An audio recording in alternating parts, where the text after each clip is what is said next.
మనం ప్రార్థించుకొని వాక్య భాగంలో ప్రవేశిద్దాం. ఆకాశం ఆశ్రయుడైన పరలోక తండ్రి, సర్వశక్తివంతుడైన దేవ, ఉదయకాల సమయంలో ప్రభా మిమ్మల్ని స్తుతించుటకు, ఆరాధించుటకు, మహిమపరచుటకు, ఘనపరచుటకు నేను అనుగ్రహించిన కృపను బట్టి, దయను బట్టి స్తోత్రం వందనములు చెల్లించుకుంటున్నాం తండ్రి.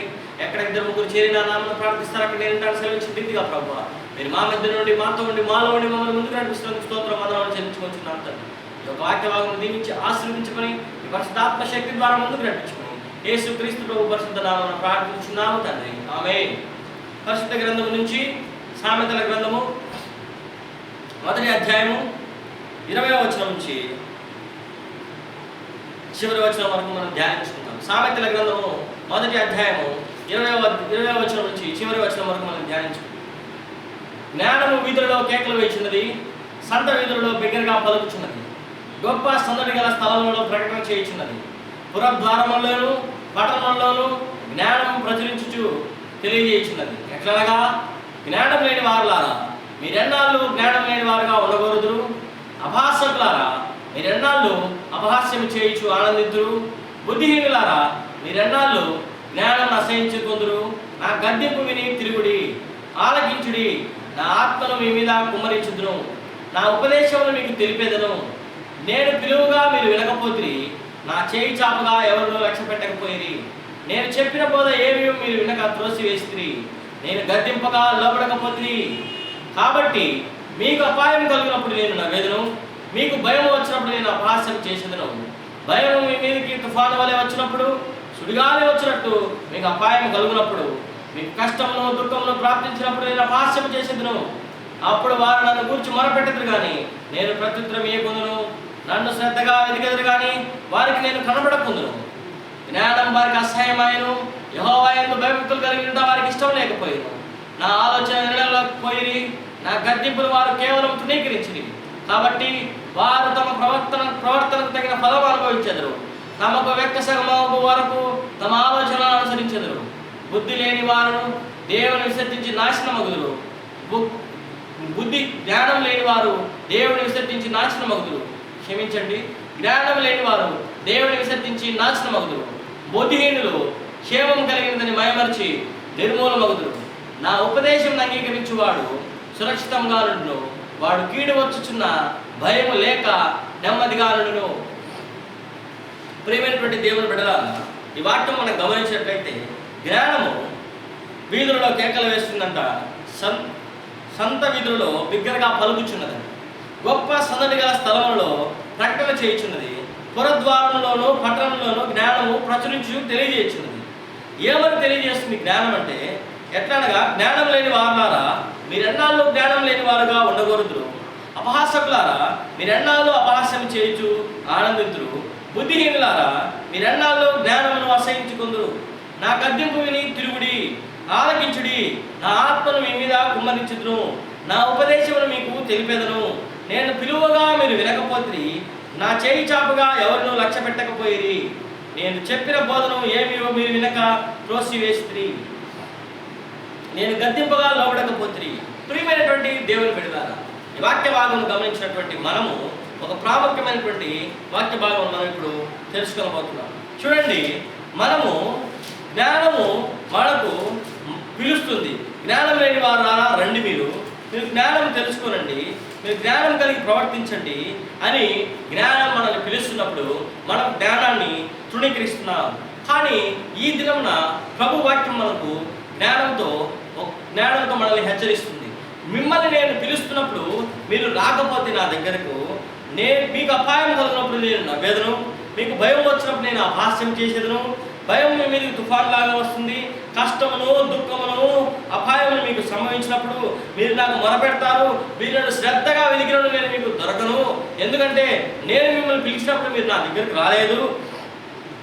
యెహోవా యందు భయభక్తులు కలిగి ఉంటే వారికి ఇష్టం లేకపోయాను. నా ఆలోచన మీరు వినలేదు, నా గద్దింపును మీరు తృణీకరించారు. కాబట్టి మీ ప్రవర్తనకు తగిన ఫలము మీరు ఫలించండి. మీకు వెక్కసమగు వరకు మీ ఆలోచన మీరు అనుసరించారు కనుక జ్ఞానం లేని వారు దేవుని విసర్జించి నాశనమగుదురు. బుద్ధిహీనులు క్షేమం కలిగినదని మయమర్చి నిర్మూలమైపోతారు. నా ఉపదేశం అంగీకరించేవాడు సురక్షితంగా ఉండును, వాడు కీడు వచ్చున్న భయం లేక నెమ్మదిగా ఉండునని ప్రభు వాక్యం సెలవిస్తుంది. ఇటువంటి వాక్యము ఈ వాక్యము నేను మీకు పిలిచినా కానీ, నేను చెప్పినా కానీ మీరు వినలేదు అని చెప్పి యేసుక్రీస్తు ప్రభు యెరూషలేమును గురించి బాధపడుతూ ప్రభు వాక్యం సెలవిస్తున్నాడు. లూకాసు వార్త 19వ అధ్యాయము 42వ వచనంలో చూడండి, 41వ వచనం నుంచి, ఆయన పట్టణంలోకి సమీపించినప్పుడు దాన్ని చూచి దాని విషయమై ఏడ్చి, నీవును ఈ దినమైనను సమాధాన సంబంధమైన సంగతులను తెలుసుకునేలా నీకెంతో మేలు, కానీ ఇప్పుడు అవి నీ కన్నులకు మరుగు చేయబడినవి.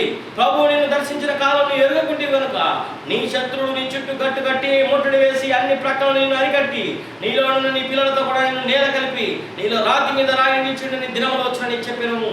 ప్రియమైనటువంటి సహోదరుడా, సహోదరి, ఈరోజు ప్రభు అంటున్నాడు, నీవును ఈ దినమందైనను సమాధానమైన సంబంధమైన సంగతులను నీవు తెలుసుకునేలా నీకెంతో మేలు. ప్రియ సహోదరుడా, సహోదరి, జ్ఞానం, సంపద, జ్ఞాన వివేకములు యేసుక్రీస్తు ప్రభు సొంతం. జ్ఞానము ఆయనే, బుద్ధి జ్ఞాన సర్వ సంపదలు ఆయనే గుప్తములైన. ప్రియ సహోదరుడా, సహోదరి, ఈరోజు జ్ఞానం అనేటువంటి మన దేవుడైన యేసుక్రీస్తు ప్రభు నిన్ను నన్ను ప్రియ కుమారుడా, కుమార్తె, నీకోసమే నేను కల్వరి శిలువలో రక్తం చిందించాను, నీకోసమే కల్వరి శిలువలో ప్రాణం పెట్టాను, నీకోసమే నా జీవితాన్ని నేను బలిగా అర్పించుకున్నానని ప్రభు పిలుస్తుంటే నీవు ఏ విధమైన స్థితిలో ఉన్నావు? ఈ దినమైన నువ్వు సమాధానమైన సంబంధమైన సంగతులు తెలుసుకోవాలనుకుంటున్నావా? లేకపోతే అపాయం వచ్చినప్పుడు, ఆపద వచ్చినప్పుడు, కష్టం వచ్చినప్పుడు, నష్టం వచ్చినప్పుడు, వ్యాధి వచ్చినప్పుడు, బాధ వచ్చినప్పుడు, ఇరుకు వచ్చినప్పుడు నీవు దేవుణ్ణి వెతికితే ఆయన నీకు దొరుకుతాడులే అని నీవు నిర్లక్ష్య వైఖరితో జీవిస్తున్నావా అని ప్రభు ప్రశ్నిస్తున్నాడు. ఆయన జ్ఞానపకంగా కేకలు వేస్తున్నాడు. డైరెక్ట్గా వచ్చి ఈ దినమైన సమాధానమైన సంబంధమైన సంగతులు తెలుసుకోలేవా? తెలుసుకుంటే నీకు మేలు అని అడుగుతున్నాడు. వాక్య రూపకంలో ఈరోజు నేను ప్రశ్నిస్తున్నాను. ప్రియ సహోదరుడా, సహోదరి, ఎన్ని మార్లు ప్రభు పిలిచినా కానీ నువ్వు లోపడం లేకపోతే, ఎన్ని పలుమార్లు పిలిచినా కానీ లోపడం లేకపోతే వారు హఠాత్తుగా నాశనం అయిపోతారని ప్రభు వాక్యం సెలవిస్తుంది. ఈరోజు సహోదరుడా, సహోదరి, పాపం వలన వచ్చు జీతము మరణము, అయితే కృపావరము మన ప్రభు అయిన యేసుక్రీస్తు నందు నిత్య జీవం అని రోమీయులకు రాసిన పత్రిక 6వ అధ్యాయం 23వ వచనం వాక్య భాగం చదువుకున్నాం. యోహాను సువార్త 17వ అధ్యాయము 3వ వచనంలో ప్రభు వాక్యం సెలవిస్తుంది, నీవు పంపిన యేసుక్రీస్తును ఎరుగుటే నిత్య జీవం అని ప్రభు వాక్యం సెలవిస్తుంది. సహోదరుడా, సహోదరి, ఈ రోజైనా నువ్వు సమాధానమైన సంబంధమైన సంగతులు తెలుసుకున్నావా లేదా అని ప్రభు వాక్యం నేను ప్రశ్నిస్తుంది. ఈ రోజైనా నువ్వు మారు మనసు పొందడానికి నీ హృదయం యేసుక్రీస్తు ప్రభువుకు అప్పగిస్తున్నావా లేదా అని ప్రభు వాక్యం ప్రశ్నిస్తుంది. ఇదిగో నేను ద్వారం మీద నిలబడి తలుపు తట్టుచున్నాను, ఎవడైనా నా స్వరం విని తలుపు తీసినట్లా నేను లోపలికి వచ్చి నేను అతనితో కూడా కలిసి భోజనం చేస్తాను ప్రభు వాక్యము సెలవిస్తుంటే, ఆ ప్రకటన గ్రంథం 3వ అధ్యాయం 20వ వచనంలో ఈ రోజైనా నువ్వు యేసుక్రీస్తు ప్రభువుకి నీ హృదయమైన తలుపును తీయడానికి సిద్ధంగా ఉన్నావా? లేకపోతే నాకు ఈ జ్ఞానం అక్కర్లేదు, ఈ సమాధానం అక్కర్లేదు, నిత్య జీవం అక్కర్లేదు, నాకు పరలోక రాజ్యం వద్దు అన్న జీవితంలో నువ్వు ఉన్నావా? సహోదరుడా, సహోదరి, ఆ విధంగా అయితే నీవు యుగ యుగములు ఆరని అగ్నిలో కాలవలసి ఉంటుంది. అక్కడ అగ్ని ఆరదు, పురుగు చావదు, నీ బాధను చెప్పుకోవడానికి కూడా ఎవరు ఉండరు. ఏడ్పును పండుకొనుకుంటూ ఉంటాయి. ఎందుకంటే సహోదరుడా, సహోదరి, ఆ సంఘటనలను గమనించినట్లయితే, ఆ పరిస్థితులను గమనించినట్లయితే, ధనవంతుడు లాజరు అనే ఇద్దరు వ్యక్తులు పరలోక రాజ్యంలో ఉన్నారు. ఒక వ్యక్తి అగ్నిగుండంలో ఉన్నాడు, ఒక వ్యక్తి తండ్రి అయిన అబ్రహామును రానుకుని ఉన్నాడు. ఒక వ్యక్తికి ధనవంతుడికి దాహం తీర్చుకోవడానికి కూడా ఆ యొక్క నీరు లేదు, ఆ యొక్క అగ్నికి తాళలేక తండ్రి అయిన అబ్రహామ ఇక్కడ నుంచి ఎవరైనా భూలోకాన్ని పంపించి ఇక్కడ ఉన్న భయంకరమైన పరిస్థితి వారికి వివరించి చెప్పేటట్టు చేయవయ్యా అని అడిగినప్పుడు అబ్రహాం అంటున్నాడు, ప్రవక్తలను చెప్పిన మాట నమ్మనప్పుడు ఇక్కడి నుంచి ఎవడు వెళ్ళి అక్కడికి వెళ్ళి చెప్పినా కానీ ఎవరు కూడా నమ్మరయ్యా అని చెప్పి అబ్రహాము సెలవేయడం జరుగుతుంది. ప్రియమైనటువంటి సహోదరుడా, సహోదరి, మోషే లాంటి ప్రవక్తలు ఆ సమయంలో భూమి మీద ఉండి వారు మారు మనసు పొందండి అయ్యా, మారు మనసు తగిన ఫలములు ఫలించండి, అబ్రహాము మాకు తండ్రి అని మీరు అనుకునవద్దు, దేవుడు రాళ్ళ వల్ల ఈ అబ్రహాము పిల్లలు పుట్టింపగలడని యోహాను లాంటి ప్రవక్త చెప్తే కూడా ప్రజలు నమ్మకుండా విశ్వసించకుండా పోతే యేసుక్రీస్తు ప్రభు చిట్ట చివరికి వచ్చి, ఓ యెరూషలేము పట్టణమా, ఓ నా ప్రజలారా, ఓ నా బిడ్డలారా, ఈ రోజైనా మీరు సమాధానమైన సంబంధమైన సంగతులు తెలుసుకుంటే మీకు ఎంతో మేలు, లేకపోతే నీవు నాశనమైపోతావు. నీ శత్రువులు నేను గట్టి ముట్టడి వేసి నీలోన నీ పిల్లలందరినీ అరికట్టి నేను సమూల ధ్వంసం చేస్తారని ప్రభు వాక్యం సెలవిస్తుంది. ఈరోజు నువ్వు రక్షణ పొందకపోతే నువ్వు నరకానికి వెళ్తావు. ఇదే రక్షణ దినం, ఇదే అనుకూలమైన సమయం. ఈ సమయాన్ని నువ్వు వృధాగా పోనిస్తే, ఈ సమయాన్ని వదిలేసుకుంటే నీ జీవితం పాపంతో నిండిపోతుంది. నీ జీవితం పాపం నిండిపోయిన నీ జీవితాన్ని తీసుకువెళ్ళి ఆ యొక్క నరకగుండంలో పడవేయడం జరుగుతుంది. అక్కడ ఏడుపు, పండుగ, అగ్ని ఆరదు, పురుగు చావదు, జీవితమే దుర్భర జీవితము.